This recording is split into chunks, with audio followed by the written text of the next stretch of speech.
Every December, without failing once, Mr. Johnson and his family made the same journey back to their village for Christmas.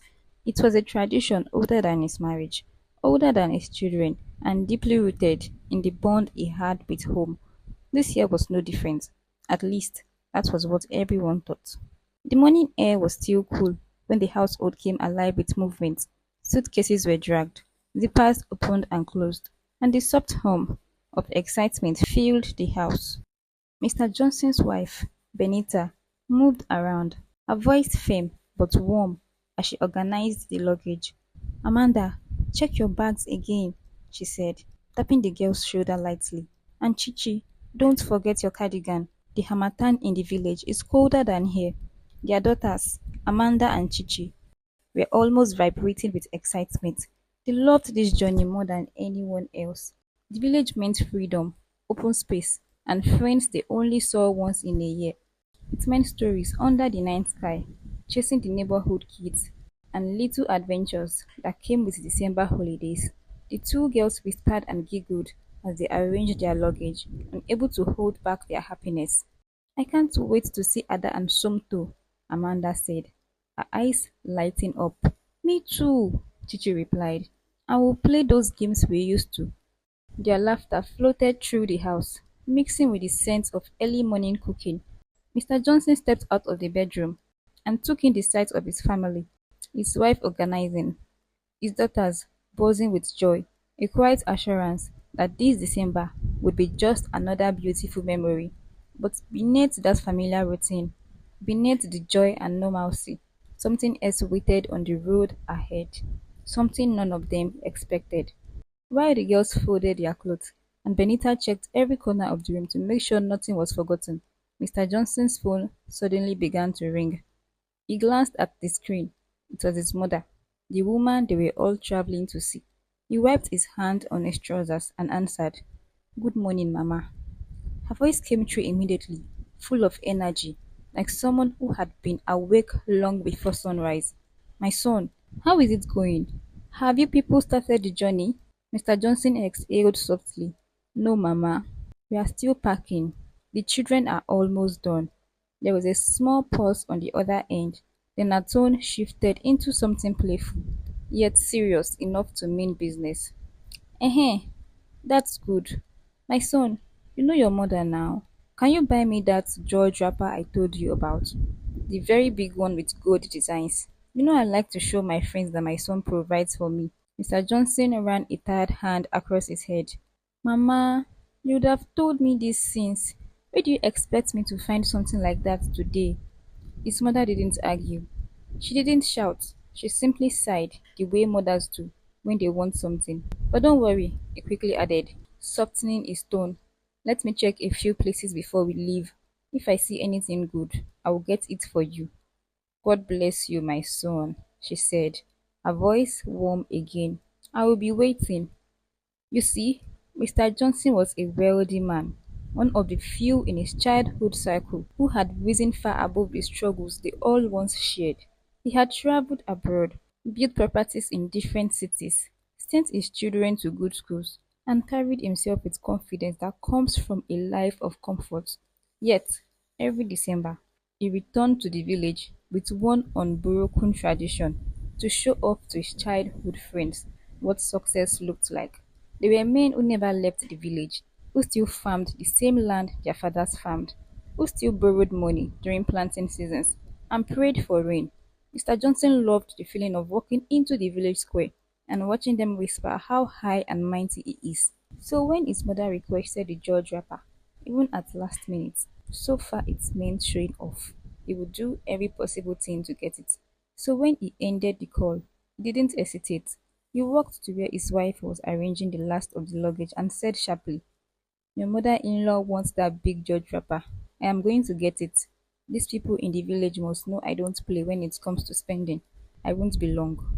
With that, he picked up his car keys, excused himself, and walked out of the house. He entered his car and drove off towards the nearest major fabric store, determined to find the exact expensive wrapper that would add to his December display. As soon as Mr. Johnson parked his car and stepped down onto the street near the fabric store, a beggar approached him. Sir, please, I need money to eat. Any amount will be enough. The man pleaded, his voice rough from years of shouting for help. Mr. Johnson stopped, looked down at the man, and his face twisted in annoyance. He hissed through his teeth, his pride flaring. Instead of you going to work and earning your own money, you are here begging? He snapped, stepping back. Please, get out of my face. Mr. Johnson didn't spare another glance. In his mind, he had more important things to do. He entered the big fabric store and quickly found a luxurious George wrapper his mother wanted. Gold embroidered, grand, and impossible to miss. Satisfied, he purchased it without hesitation. With a small smirk of self satisfaction, he paid, left the store, and stepped back onto the dusty street. But the beggar was still there, waiting right beside his car. His eyes followed Mr. Johnson as he approached, calm and steady, as he said, Sir, please listen. If you have any plans of traveling today, please cancel. The road may not be safe. Danger is near. Mr. Johnson froze for a moment, caught between irritation and disbelief. Then a laugh burst from him, loud enough to draw a few curious glances from people nearby.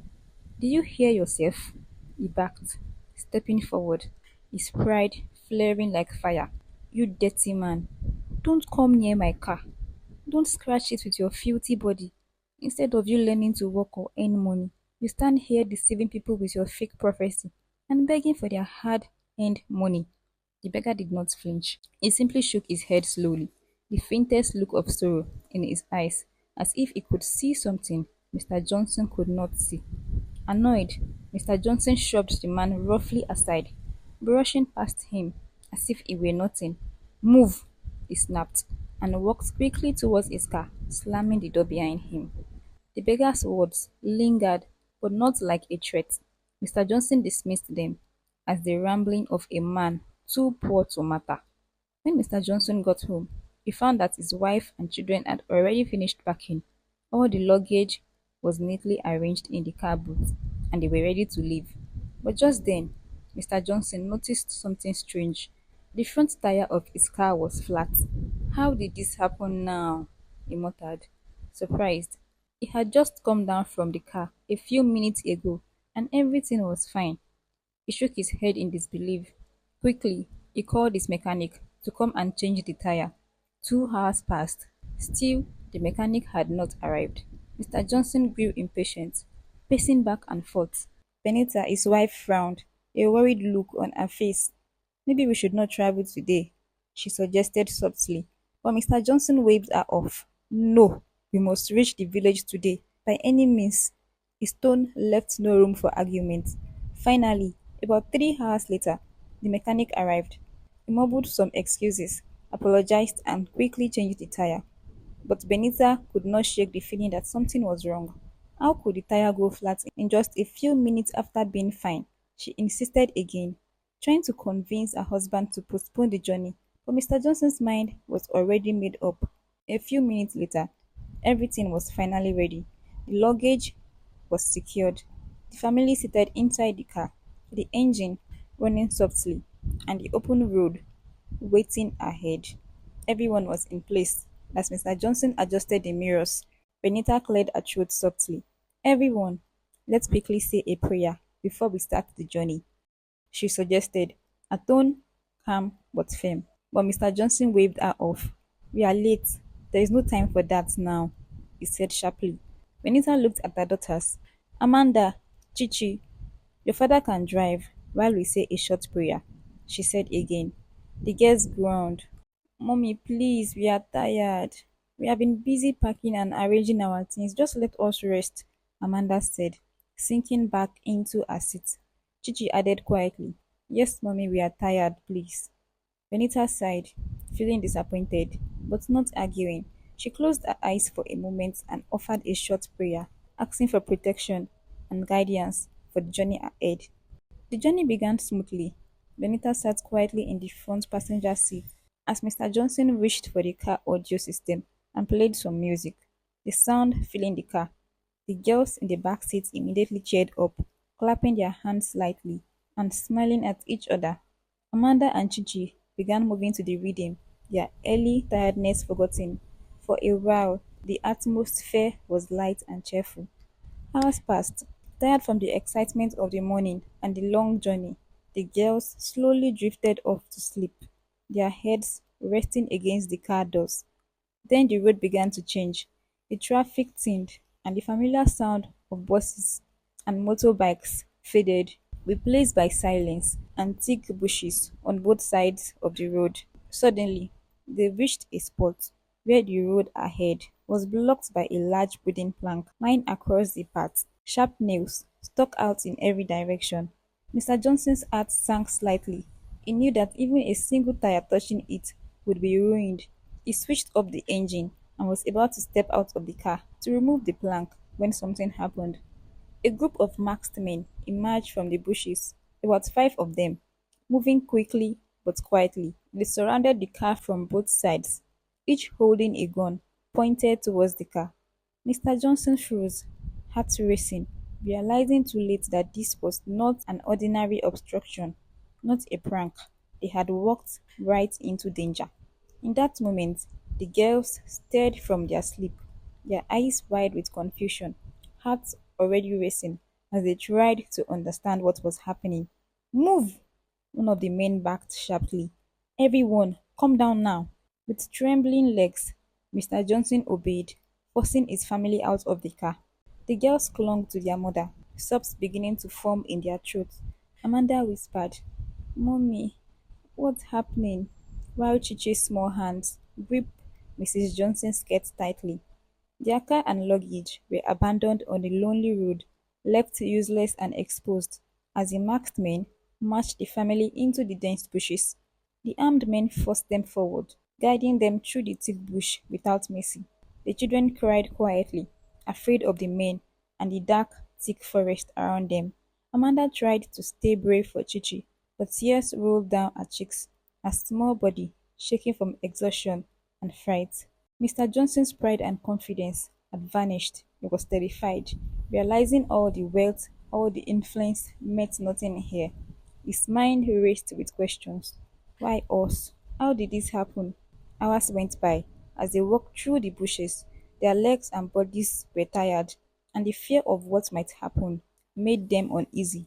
Finally, after what felt like forever, they reached an old abandoned building, hiding in the bushes. The armed men pushed them inside, leaving them huddled on the dusty floor. The air smelled faintly of smoke and dampness. Mrs. Johnson held her children close, whispering comforting words, even though she was scared herself. For the first time, Mr. Johnson felt completely helpless, his pride gone, his control gone, trapped with armed men and unsure of what would happen to them all. Few hours later, the kidnappers entered the building, faces still hidden behind thick masks. One of them pointed at Mr. Johnson and said coldly, Call someone, anybody. If you want to live here alive, call them now. Mr. Johnson's heart dropped. He had money, yes. He had houses. He had cars. But he had no true friend.